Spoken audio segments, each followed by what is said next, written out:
আমের কিন্তু মুকুল গাছে গাছে ভরে গেছে এবং চাষিরা এই টাইমটাতে বেশ ব্যস্ত সময় পার করছেন। আরও জানাতে আমাদের সহকর্মী মাহমুদুল হাসান তুষার এই মুহূর্তে আমাদের সাথে যোগ দেবেন। তুষার, শুভ সকাল আপনাকে।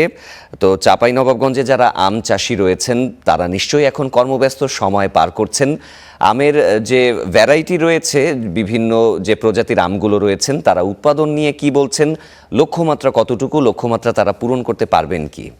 জি, যেমনটি বলছিলেন শাফাত, আমের রাজধানী চাঁপাইনবাবগঞ্জ। আমরা গতকাল এবং বেশ কিছুদিন থেকে আম বাগানগুলো দেখছি এবং আজকেও আম বাগান ঘুরে যেমনটি দেখলাম যে আম বাগানগুলোর প্রায় গাছগুলোতে মুকুল ইতিমধ্যেই চলে এসেছে।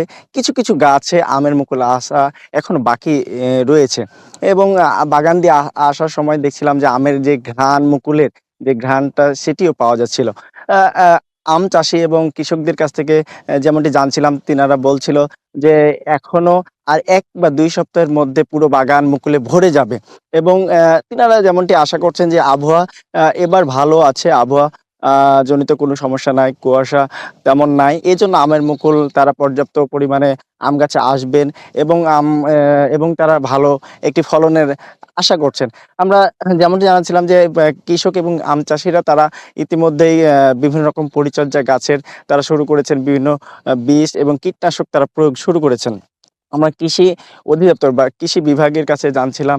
তিনারা বলছিলেন যে ইতিমধ্যে তারা আম চাষি এবং কৃষকদেরকে বিভিন্ন রকম তারা পরামর্শ দিচ্ছেন। বিভিন্ন ধরনের লিফলেট বিতরণ, বিভিন্ন প্রোগ্রামের মাধ্যমে তাদেরকে এই বছর আম কিভাবে ভালো ফলন বৃদ্ধি করা যায়, আমের লক্ষ্যমাত্রা পূরণ করা যায়, তেমনটি তিনাদেরকে পরামর্শ দিচ্ছেন।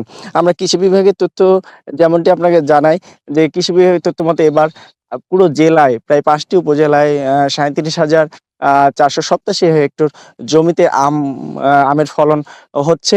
এর মধ্যে ফলনের এবং তাদের লক্ষ্যমাত্রা পূরণের জন্য কৃষকদের বিভিন্ন রকম তারা পরামর্শের মাধ্যমে আমের ফলন যাতে আরো বৃদ্ধি পায় এবং বিভিন্ন যে জাতগুলোর কৃষকদের জাতগুলো সম্বন্ধে তাদেরকে ধারণা দেওয়া হচ্ছে।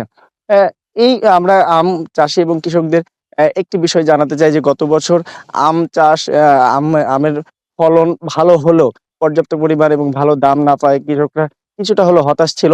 এবার তারা আশা করছেন যে আমের এবার ফলন ভালো হলে তারা ভালো দাম পাবেন এবং ভালো দাম পেয়ে তারা কৃষকরা আ অ খুশি হবেন।